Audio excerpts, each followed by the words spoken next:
Hey there everybody, it's Mike Delisio with another Dice Tower Daily Unboxing. Today, we're going to be taking a look at Goblin Vaults, a role-player tale. Coming to us from designers Keith Matejka and Eric Schloutman, pardon me, sorry, Schloutman I believe, and Thunderworks Games. In the dark corners of Coolback Prison, away from the prying eyes of the guards, you're likely to find inmates huddled together in secret playing a game of Goblin Vaults. 1 to 5 players in about 45 minutes. Wager cards to win loot. Stash your loot wisely to earn gears. So, Role Player is a dice puzzle type game that has spawned a number of other games. It looks like they're calling it the World of Ulos here, or Ulos. I don't know the pronunciation. I apologize. But there have been a number of games that have kind of built off of the Role Player system. They have, Role Player Adventures. You've got multiple expansions for Role Player, but you also have games like Cartographers, which is a completely different game set in that world, and Lockup, which is a completely different game set in that world.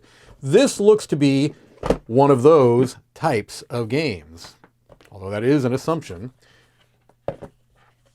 Take a look at the rules. All right, so in Goblin Vaults, you earn gears, which is the only currency that matters in the cell block, by stashing loot in your vault.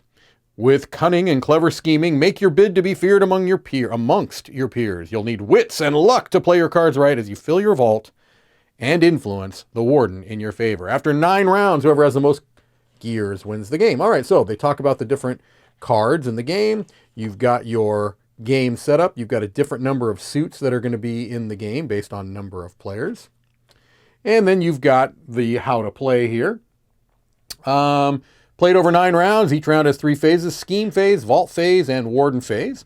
And it's going to go into more detail about each of those phases, along with some warden actions. And then the solo mode is right here after your final scoring breakdown. All right, so let's take a look at the components. Some of the cardboard is already popped out here, but these are your gears. All right, looks like the currency, just some standard cardboard gears. Those are just fine. This is perhaps a first player marker. Don't know for sure. We also have some wooden screen printed tokens. So let's take a quick look at those, because those are probably the most impressive just from a component standpoint. Nice thick screen printed pieces there. I'm assuming for the different players. I think this goes up to 5, so that would make sense.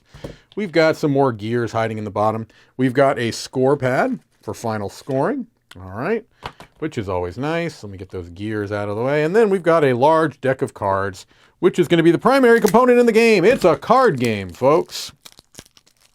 So let's take a look and see. Looks like primarily numbers and suits, numbers and suits.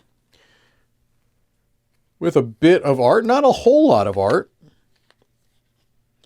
but easy to read the cards, basic iconography.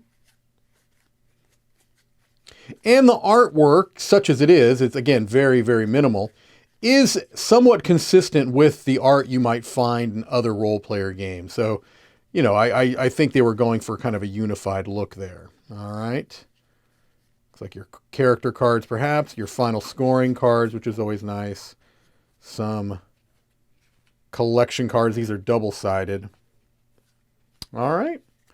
All right, well, I think that there's going to be an interest based solely off the fact that this is a game set in the Role Player universe, and many of those games have been very, very, I would say most of those games have been very, very popular. And so let's see what Goblin Vaults adds to the mix. There you have it. Thank you for watching another Dice Tower Daily Unboxing.